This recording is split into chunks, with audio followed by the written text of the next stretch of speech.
नमोस्तु आचार्य जी। मगन जैन आष्टा आपसे शंका कर रहे हैं, गुरुदेव, विक्रिया और वैक्रिक शरीर में क्या अंतर है और इन दोनों में शरीर पर्याप्ति का क्या योगदान रहता है? कृपया शंका का समाधान करें। नमोस्तु आचार्य जी। विक्रिया और वैक्रियक, ये दो शब्द आपने सुने होंगे। विक्रिया का मतलब होता है विशिष्ट प्रकार से जो क्रिया की जाती है उसे विक्रिया कहते हैं। विशिष्ट प्रकार से क्रिया पृथक रूप से और अपृथक रूप से दो प्रकार से होती है।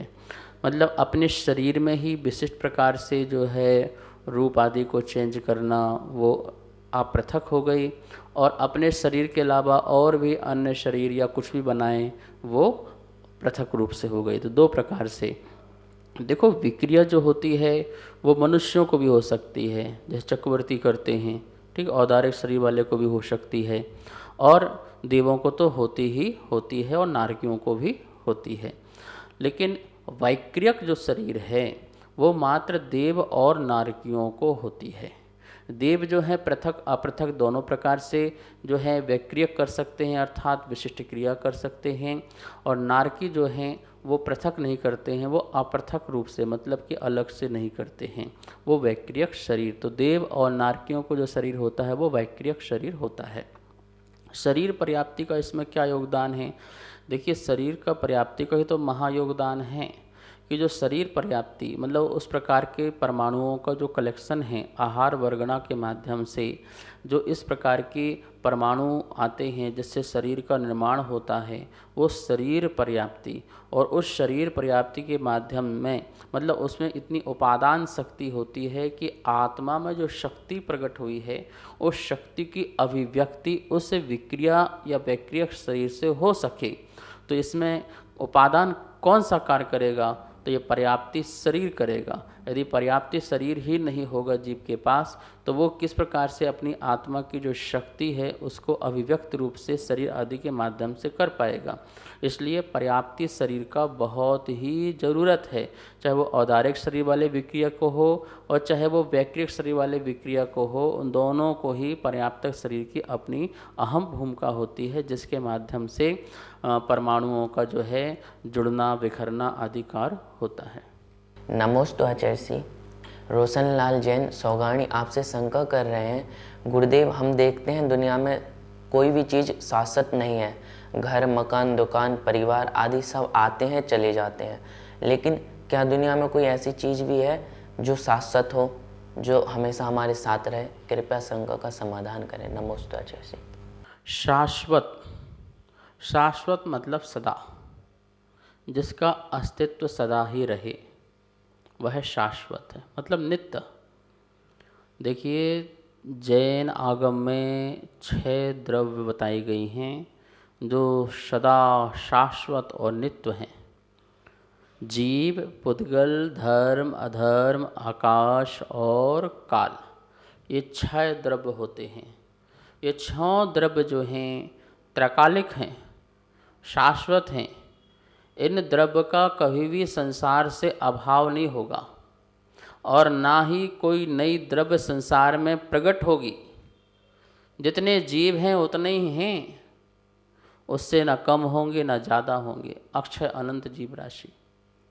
जितने पुद्गल परमाणु हैं उतने ही होंगे, उसमें ना एक परमाणु कम होगा ना ज़्यादा होगा।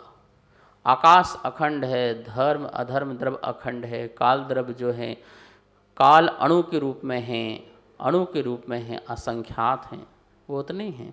तो शाश्वत तो सब कुछ ही है, 6 द्रव्य ही शाश्वत है। रही बात जो ये आने जाने की बात कर रहे हैं, वो सब पर्याय हैं। पर्याय कभी शाश्वत नहीं होती, इस बात का ध्यान रखें। उसी द्रव्य में उठने वाली जो पर्याय हैं वो उत्पन्न होती हैं और नष्ट होती हैं। जिस प्रकार से समुद्र की लहरें उसी में ही उठती हैं और उसी में ही समाविष्ट हो जाती हैं। प्रत्येक द्रव्य की प्रत्येक पर्याय उसी द्रव्य में उठती हैं और उसी में ही समाप्त हो जाती हैं। तो उत्पाद और नष्ट होना, बनना और बिगड़ना द्रव्य का स्वरूप है। बनना, बिगड़ना और फिर भी द्रव्य का बने रहना, ये द्रव्य का स्वरूप है। तो ऐसा जो द्रव्य है वो शाश्वत है। हमारी आत्मा जो है शाश्वत है। ये जो शरीर के एक परमाणु वो शाश्वत हैं, लेकिन जो शरीर बना हुआ है इसके परमाणु बिखर जाएंगे, लेकिन परमाणु का कभी अभाव नहीं होगा। ये आकाश द्रव्य, इसका कभी अभाव नहीं होगा। हम चल रहे हैं, धर्म द्रव्य, बैठ रहे हैं, अधर्म द्रव्य, इसका कभी अभाव नहीं होगा। काल द्रव्य जिससे हमारा परिणमन है, प्रत्येक द्रव्य का परिणमन है, उसका कभी अभाव नहीं होगा। द्रव्य सदा शाश्वत हैं, पर्यायों का उत्पन्न होना और बिगड़ना चलता रहता है। नमोस्तु आचार्य श्री। अमीर चंद जैन वंडा आपसे शंका कर रहे हैं, गुरुदेव हम इस संसार में ऐसा क्या कार्य करें जिससे हमें धर्म की प्राप्ति हो, सुख मिले, शांति मिले और साथ ही सुकून की प्राप्ति भी हो। कृपया शंका का समाधान करें। नमोस्तु आचार्य श्री।